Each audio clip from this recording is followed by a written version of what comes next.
ጤና ይስጥልን ተመልካቾቻችን ከአማራ ሚዲያ ኮርፖሬሽን ጎንደር ስቱዲዮ የሰዓቱን ዜናዎች ይዘን ቀርበናል። ከዜናዎቹ ጋር ተስፋዬ አይጠገብነኝ አብራችሁን ቆዩ።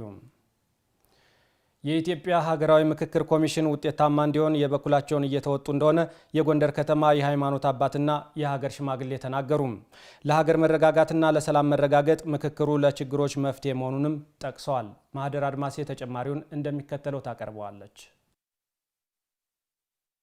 የኢትዮጵያ ሀገራዊ ምክክር ኮሚሽን ለዘመናት ሲንከባለሉ የቆዩ የሐሳብ ልዩነቶችንና አለመግባባቶችን በምክክር ለመፍታት እየሰራ ይገኛል። ለሀገር መረጋጋትና ዜጎችን በሰላም ወጥተው ለመግባት እንዲሁም ከቦታ ቦታ ተንቀሳቅሶ ለመስራት ሆነ በአንድነት ለመቆም ምክክሩ ለችግሮች መፍትሄ መሆኑ የጎንደር ከተማ የሃይማኖት አባትና የሀገር ሽማግሌ መላከ ገነት ቄስ ፋንታ ገብረ ሚካኤልና አቶ አድማስ ደሞዝ ጠቅሰዋል። መከረ አሰካከለ አሰማረ ነው። የምክክር ኮሚሽን ማለት ለህብረተሰቡ ጠቃሚ ያለው አገር ሰላም እንድትሆን በሰላም አገር እንድትመራ አንዳንድ ነገሮች ቢኖር እኮ ያን ጣልቃ ገብቶ የማስተካከል የመምከር ሂደት እንዳለው ነው የምገነዘበው የማውቀውም እንደዛ ነው። የምክክር ኮሚሽኑ የሰፋውን የሚያጠብ የራቀውን የሚያቀርብ የፈረሰውን የሚገነባ የተጣላውን የሚያስታርቅ የተበደለውን የሚያስክስ ለመንግስትም ለህዝቡም በአጠቃላይ ለሁሉም ትልቅ ጠቀሜታ አለው። በሀገራዊ ምክክሩ አንዱ የሌላውን ሐሳብና ጥያቄ በማድመጥና የራሱን ለሌሎች በማስረዳት ለጋራ ጥቅምና ለሀገራዊ አንድነት መረጋገጥ ሁሉም ምክክሩን ተመራጭና አዋጭ አድርጎ መስራት ይጠበቃል ብለዋል። ይሄ ምክክር ኮሚሽን እኮ አሳራጭ ሐሳብ የሚያመጣ እኮ ነው። ስለ ሀገር ግንባታ፣ ስለ ሀገር ሰላም፣ ስለ ሰው ደህንነት፣ ስለ ሀገር ልማት ጠቃሚነት ያለው ነው። ለኛ ለህዝብ ለመንግስትም ጠቃሚነት ለህዝብም ጠቃሚ ለማንኛውም ነገር ጠቃሚነት ያለው ነው። ስለዚህ መንግስትን በወደ ሰፊነት ይሄን አይቶ በደጅም ያሉት እንደዚህ ወንድሞቻችንም አይተው በቃ ቀርበው በምክክር በጠረጴዛ ነገርየው ቢፈታ ነው የተሻለ የሚሆነው። የመቀራረብ የመመካከር አንዱ ሆኖ የመጮህ አንዱ ሆኖ የመስራት አንዱ ሆኖ በህብረት የመሄድ ክብር ነው፣ ነጻነት ነው። በአጠቃላይ ድምር ውጤቱ እድገት ነው። ሀገራዊ ምክክሩ ስኬታማ እንዲሆንና ኢትዮጵያውያን ችግሮችን በምክክር እንዲፈቱ የበኩላቸው እየተወጡ መሆናቸውን ገልጸዋል። በየአቅማችን በየደረጃችን እያስተማርነ እየመከርነ የተጣላ በማሳረቅ ላይ ነው ያለን።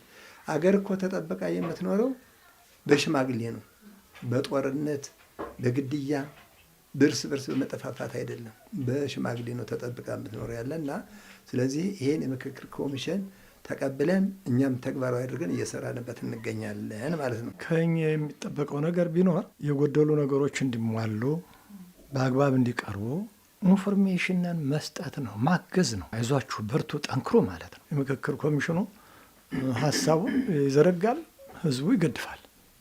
ህዝቡ እየገደፈ ነው፣ አስተያየቱን እየሰጠ ነው። ኮሚሽኑ ከህዝቡ አጀንዳዎችን በማሰባሰብና ህዝቡን በማወያየት ብሔራዊ መግባባት ለመፍጠር እየሰራ ያለ ተቋም መሆኑ ይታወቃል።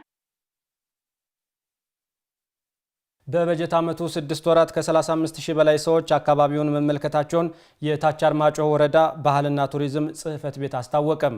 የወረዳው ባህልና ወግ እንዳይበረዝ በትኩረት እየተሰራ መሆኑም ተገልጿል። አዲስ አለማየሁ ዝርዝር አለው። አቶ ተቀባ ሙጨና አቶ ዘየሱስ እሸቴ የታች አርማጭሆ ወረዳ የሀገር ሽማግሌዎች ናቸው። የሀገር ሽማግሌዎቹ ከአሚኮ ጋር በነበራቸው ቆይታ ወረዳው የብዛ ሀብት ባህልና ታሪክ ባለቤት መሆኑን ታሪክ እያጣቀሱ ነግረውናል። በወረዳ ያሉትን የቱሪስት መዳረሻ ስፍራዎች ለመጎብኘትና በእንግድነት ለመጡ ዜጎች በክብር በማስተናገድ በኩል መልካም ባህል መኖሩንም አጫውተውናል። አርማጭሆ ራሱ ከስሙም ጋር ጨምሮ አርማው ዝሆኑ ጭሆ የሚለውም ጋር አብሮ ተያይዞ ይሄ የነበረው ሆኖ ታሪኩ ረጅም ታሪክ ያለው ነው። ብዙም የባህታዊ ሀገር ነው ተብሎ ይገመታል። አርማጭሆ እንግዳ ሲመጣ ዘመዴ ነው ዘመድ አይደለም አይልም። የክብር ልብስ የሳጥን ልብስ አውጥተው አልብሰው አብልተው አሳድሮ መሻኘት። ከዛ በኋላ ነው እንደው ሰው ምን መጣ ወዴት ነው የምትሄድ የነማን ግድም ነህ እንዴት ነህ ምናምን ብሎ እዞርዛ ታሪክ ይጠይቃል። የአርማጭሆ ባህል ኩሩ ነው።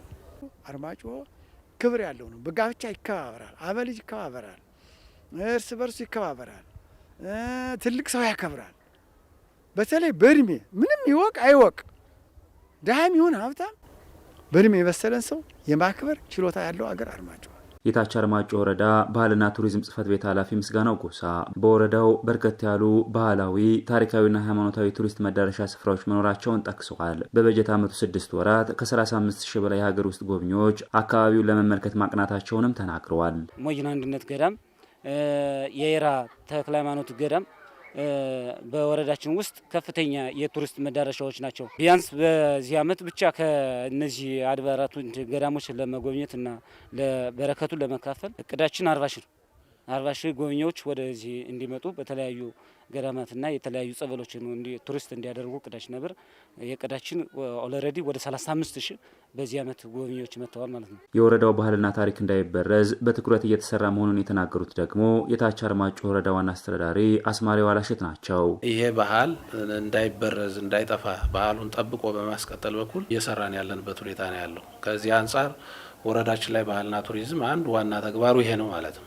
የነበሩ ባህሎች እንዳይጠፉ አጠቃላይ ይዘታቸውን ቅርጻቸውን ይዘው እንዲቀጥሉ የማድረግ ስራ ነው የሚሰራው። የወረዳውን ባህልና ትውፊት ለሌሎች ለማስተዋወቅ ከአጋር አካላት ጋር እየተሰራ መሆኑንም ዋና አስተዳዳሪው አንስተዋል። ከእኛም ባለፈ ወደ ሌሎቹ አካባቢዎች የባህል በደንብ እንዲታወቅ ሌሎቹ እንዲገዙት የራሳቸው አድርገው እንዲጠቀሙበት እንዲህ አይነት ነገር ስራዎች እየተሰሩ ያሉበት ሁኔታ ነው ያለው ማለት ነው። ጥሩ ባህል ያለበት ሁኔታ ነው ያለው። ይህን እንግዲህ አጠናክረን ባህሉ ተጠብቆ ለሚቀጥለው ትውልድ እንዲተላለፍ እና ትልቅ ሀብት ሆኖ እንዲቀጥል የማድረግ ስራ ያው እየሰራን ያለንበት ሁኔታ ነው ያለው ማለት ነው። በታች አርማጭሆ ወረዳ ያለውን ታሪካዊ፣ ባህላዊና ሃይማኖታዊ ስፍራዎች ዜጎች እንዲጎበኙም ጥሪ ቀርቧል።